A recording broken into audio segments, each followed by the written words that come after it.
भारतीय इतिहास में ऐसी अनेक घटनाएं घटी हैं जिन्होंने पूरे भारत को झकझोर दिया। इनमें से एक महत्वपूर्ण घटना थी भारत पर अरबों का आक्रमण। मोहम्मद बिन कासिम, एक मुस्लिम आक्रमणकारी, ने 712 ईस्वी में भारत पर आक्रमण किया, में भारत पर हमला किया और सिंध प्रदेश पर विजय प्राप्त की। यह लेख इस ऐतिहासिक घटना पर प्रकाश डालेगा और इस्लाम धर्म के उदय के साथ साथ उसके भारत में प्रवेश की कहानी को भी समझाएगा। इस्लाम धर्म की जड़ें अरब क्षेत्र में 6ठी शताब्दी में देखी जाती हैं। उस समय अरब के लोग मुख्यतः खाना बदोश जीवन व्यतीत करते थे और विभिन्न कबीलों में विभाजित थे। प्रत्येक कबीले का अपना अलग देवता था और ये मूर्ति पूजा में विश्वास करते थे। इन कबीलों का नेतृत्व एक शेख करता था, जिसे उसकी बुद्धिमत्ता, साहस और उदारता के आधार पर चुना जाता था। 6ठी शताब्दी के अंत तक अरबों ने व्यापार को अपनी आजीविका का मुख्य साधन बना लिया।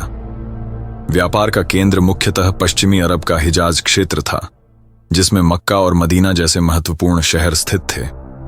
मक्का एक प्रमुख व्यापारिक केंद्र होने के साथ साथ धार्मिक स्थल भी था। 612 ईस्वी के आसपास हजरत मोहम्मद साहब ने इस्लाम धर्म की स्थापना की।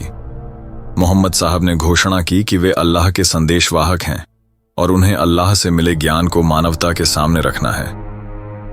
मोहम्मद साहब ने 15 वर्षों तक एक गुफा में चिंतन किया और इसके बाद उन्होंने इस्लाम धर्म का प्रचार शुरू किया। उनकी पहली अनुयायी उनकी पत्नी खदीजा थीं। मोहम्मद साहब ने उस समय प्रचलित अरब धर्म और 300 से अधिक देवताओं की मूर्ति पूजा का विरोध किया। उनका संदेश सरल था, अल्लाह एकमात्र पूजनीय है।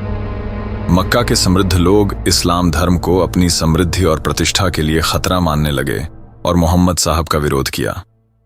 मक्का में बढ़ते विरोध के कारण मोहम्मद साहब को 622 ईस्वी में मदीना में शरण लेनी पड़ी।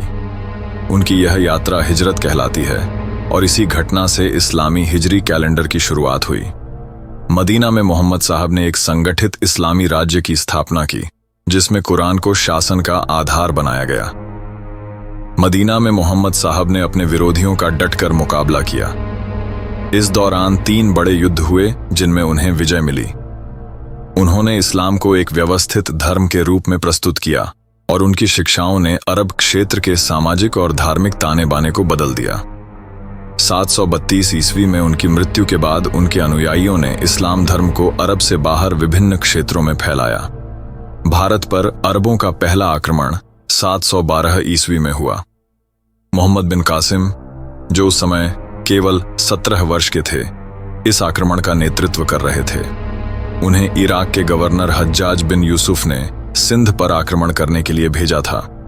इस आक्रमण का कारण अरब व्यापारियों के जहाजों को लूटने की घटना थी, जो राजा दाहिर के राज्य क्षेत्र में हुई थी।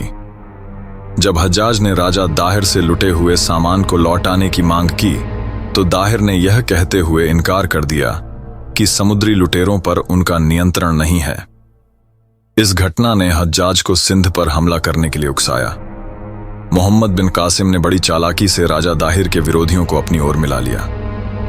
युद्ध के दौरान दाहिर की सेना ने कासिम की सेना को कड़ी टक्कर दी, लेकिन कासिम ने जलते हुए तीरों का इस्तेमाल करके दाहिर के हाथी को अस्थिर कर दिया।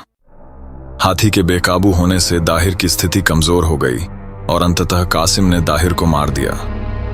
इस विजय के बाद कासिम ने सिंध पर कब्जा कर लिया और अपने अभियान को आगे बढ़ाया। उसने ब्राह्मणाबाद, अलोर और मुल्तान जैसे क्षेत्रों को भी जीत लिया। मुल्तान को कासिम ने स्वर्ण नगर कहा क्योंकि वहां उसे अत्यधिक धन संपत्ति मिली थी। मोहम्मद बिन कासिम के आक्रमण के बाद इस्लाम ने भारत में धीरे धीरे अपनी जड़ें जमानी शुरू कर दी। यह केवल एक धार्मिक आंदोलन नहीं था, बल्कि सांस्कृतिक और राजनीतिक बदलाव का भी संकेत था। अरबों ने भारतीय समाज के धर्म और संस्कृति पर गहरा प्रभाव डाला। हालांकि अरबों के आक्रमण ने भारतीय समाज के लिए कई चुनौतियां भी उत्पन्न की। स्थानीय संस्कृति और परंपराओं पर हमले हुए और सामाजिक ढांचे में बदलाव आया।